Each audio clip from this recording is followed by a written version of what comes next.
Today we discuss about nucleic acid.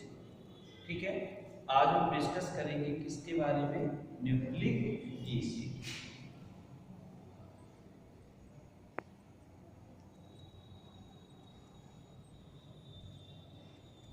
Nucleic acid क्या होता है? Nucleic acid is a type of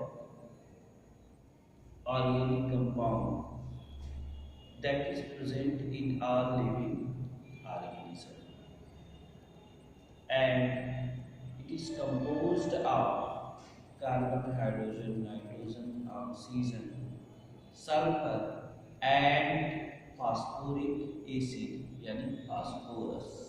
ठीक है, न्यूक्लिक एसिड किन कंपाउंड से मिलकर बनता है?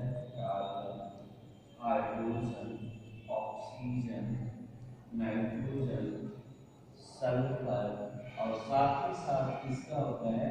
फास्फोरस का। ठीक है ना। इवन देन सल्फर का जो अमाउंट होता है बहुत ही कम होता है या फिर नहीं होता है। इसमें फास्फोरिक एसिड यानी फास्फोरिक ग्रुप पाया जाता है। तो न्यूक्लिक एसिड ह्यूमन बीइंग्स में टू टाइप्स की होती है। ह्यूमन बीइंग्स में न्यूक्लिक एसिड कितने टाइप्स की होती है? टू टाइप्स की होती है। एक को हम कहते हैं राइबोज न्यूक्लिक एसिड और दूसरे को कहते हैं डीऑक्सीराइबोज। तो न्यूक्लिक एसिड ह्यूमन बीइंग्स में कितने टाइप्स की बनती है? टू टाइप्स की। एक को कहते हैं राइबोज और दूसरे को कहते हैं डीऑक्सी।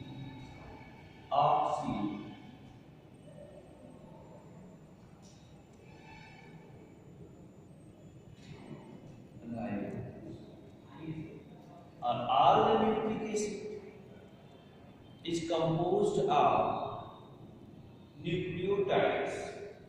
सभी न्यूक्लिक एसिड किससे मिलकर बनी होती हैं? Nucleotides.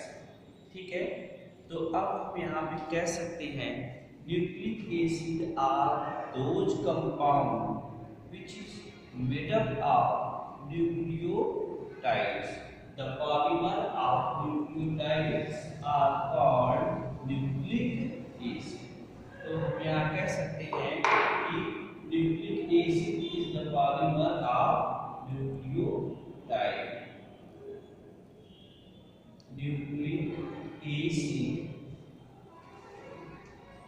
is the polymer of nucleotides unit। nucleotides unit, nucleotide की यूनिट का पॉलीमर होता है क्या? Nucleic acid. And each nucleotide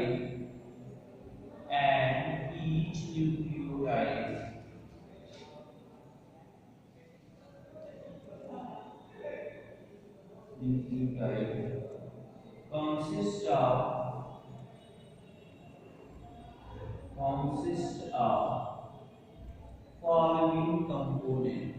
her nucleotide निम्न कंपोनेंट से मिलकर बने होते हैं। ठीक है ना।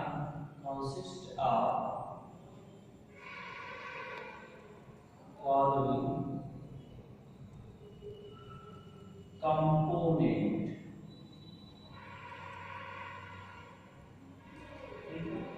न्यूक्लियोटाइड के कंपोनेंट क्या होते हैं? तो न्यूक्लियोटाइड के जो कंपोनेंट होते हैं वो 3 टाइप्स के होते हैं। कितने टाइप्स के होते हैं बेटा? 3 टाइप्स के।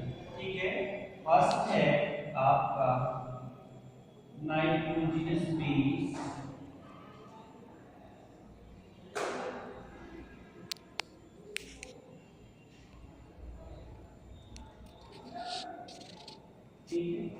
सेकेंड है पेंटोज शुगर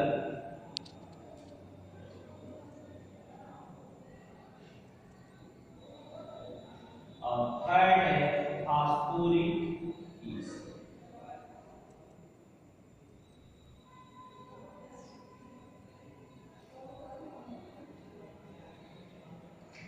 थर्ड क्या होगा?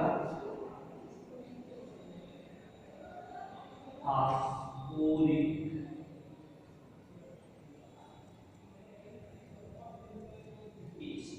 ये तीन कंपोनेंट है जिससे क्या मिलकर बना होता है कोई भी न्यूक्लियोटाइड बना होता है।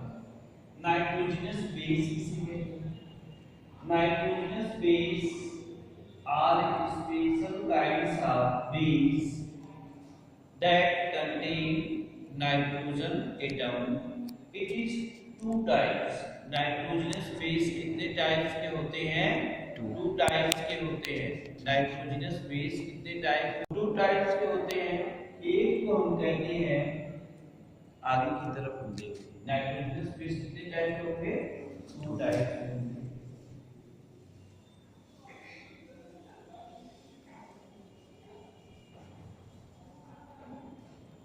एक होता है pyrimidine base,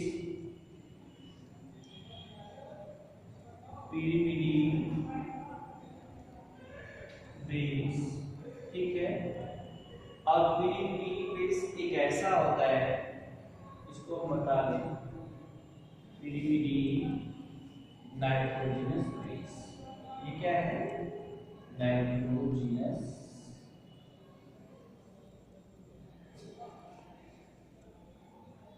बेस, ठीक है। और दूसरा जो होता है उसको हम कहते हैं प्यूरीन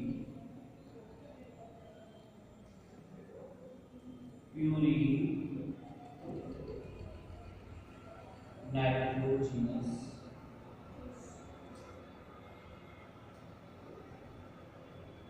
बेस, ठीक है। Purine nitrogenous base single ring heterocyclic compound होता है, ठीक है। pyrimidine nitrogenous base single ring heterocyclic compound होता है।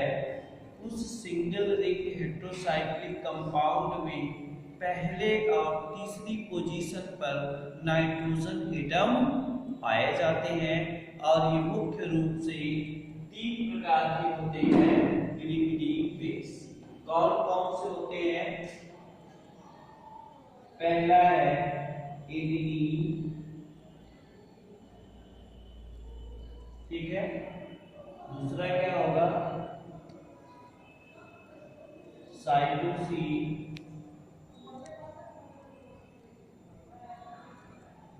थायामीन, सॉरी यहाँ पे एडिनिन नहीं होगा, pyrimidine बेस जो होते हैं, ठीक है, कितने प्रकार के होते हैं? थ्री टाइप्स के होते हैं, साइटोसिन, थायामीन एंड यूरेसिल। ये कौन है? तीन प्रकार के होते हैं नाइट्रोजनस बेस। और उसमें कौन कौन से होते हैं जो pyrimidine के अंतर्गत आते हैं? Cytosine represented by C and thymine represented by T and uracil represented by U, ठीक है। और ये कैसे होते हैं? सिंगल रिंग हेट्रोसाइक्लिक कंपाउंड होते हैं। कैसे होंगे? सिंगल रिंग हेट्रोसाइक्लिक कंपाउंड होंगे जिसके पहले और तीसरे एटम नंबर पर नाइट्रोजन पाया जाता है। दूसरा होता है प्यूरीन नाइट्रोजनस बेस। और प्यूरीन नाइट्रोजनस बेस जो होते हैं डबल रिंग हेट्रोसाइक्लिक कंपाउंड होते हैं। ये कैसे होते हैं? डबल रिंग हेट्रोसाइक्लिक कंपाउंड होते हैं जिसमें पहले, तीसरे, सातवें एंड नौवें पोजीशन पर, यानी फर्स्ट, 3, 7 एंड 9 पोजीशन पर नाइट्रोजन एटम प्रेजेंट होते हैं, ठीक है। इसके अंतर्गत आपको आता है adenine and guanine. Adenine represented by A and guanine represented by C। 10 minute, ठीक है। बात समझ में आई? रुके रहो, ठीक है ना। आगे पेंटोज शुगर, ठीक है। Pentose sugar. तो पेंटोज शुगर जो होता है बेटा वो दो तरह का होता है। कितने टाइप्स का होता है? 2 टाइप्स का होता है। एक को हम कहते हैं राइबोज शुगर और दूसरे को कहते हैं डीऑक्सी राइबोज शुगर। तो अब देखिए यहाँ पे राइबोज शुगर क्या है और डीऑक्सी राइबोज शुगर क्या है। तो राइबोज शुगर का एक स्पेशल स्ट्रक्चर हो जाता है। राइबोज शुगर क्या होता है? एक स्पेशल स्ट्रक्चर हो जाता है। यहाँ ध्यान दीजिएगा,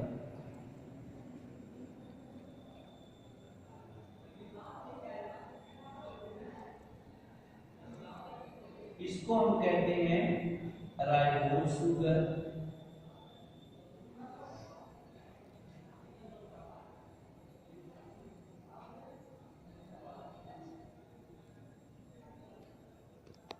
ये क्या है? ये राइबोज शुगर है। कौन सा शुगर है? Ribose sugar. तो ये न्यूक्लियोटाइड में पाए जाते हैं। जिस न्यूक्लियोटाइड में राइबोज शुगर पेंटोज के रूप में हो उसको आरएनए के नाम से जाना जाता है। और आरएनए में ही क्या होता है? राइबोज शुगर होता है, जिसके वजह से हम इसको पूरा कहते हैं कि राइबोन्यूक्लिक एसिड। बात समझ में आई? और इसी का पूरा नाम हो जाता है राइबोज न्यूक्लिक एसिड। जिस न्यूक्लिक एसिड में राइबोज शुगर पाई जाती है उसको हम क्या कहते हैं? Ribose nucleic acid. और उसका नाम होता है आरएनए। लेकिन यही दूसरे कार्बन नंबर से, राइबोज शुगर के दूसरे कार्बन नंबर से ऑक्सीजन क्या हो जाए? रिप्लेस हो जाए, डिलीट हो जाए, निकल जाए, तो उसी को हम कहते हैं डीऑक्सी राइबोज शुगर। और डीऑक्सी राइबोज शुगर जिस न्यूक्लिक एसिड में होती है उसी को हम क्या कहते हैं? डीएनए। बात समझ में आई? इसीलिए डीएनए का पूरा एक्सटेंडेड फॉर्म भी हो जाता है डीऑक्सी राइबोज न्यूक्लिक एसिड।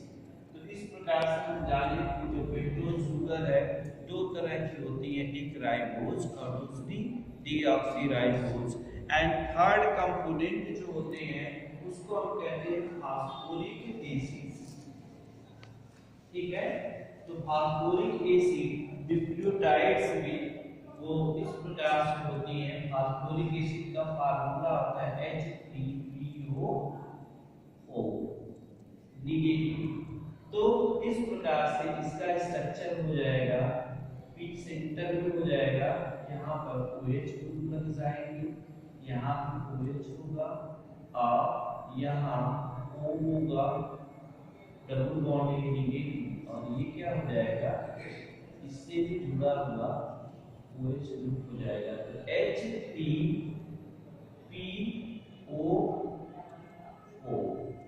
ठीक है? तो इस प्रकार से फास्फोरिक एसिड पाई जाती है। और तीनों ही कंपोनेंट आपस में एडजस्ट करके जोड़कर क्या बनाते हैं? न्यूक्लियोटाइड बनाते हैं। और न्यूक्लियोटाइड जब पॉलीमराइज हो जाती है तो इसमें कन्वर्ट हो जाती है न्यूक्लिक एसिड। ठीक है? तब हम आगे की तरफ चलते हैं। न्यूक्लिक एसिड को कैसे डिस्कवर्ड किया गया, कैसे, इसको हम नेक्स्ट क्लास में देखेंगे।